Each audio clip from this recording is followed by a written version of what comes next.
చాలాసార్లు మన జీవితాలు ఇలాగనే ఉంటాయి.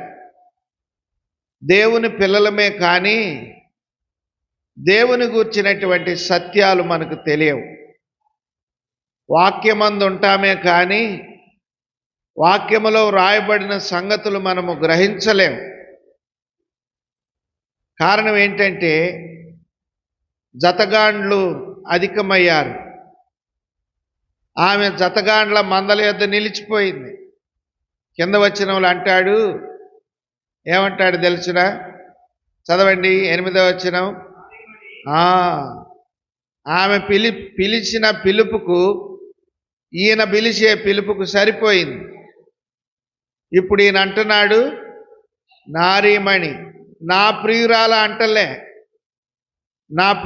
అంటలే, నారీమణి అంటున్నాడు. ఇది ఒక రకంగా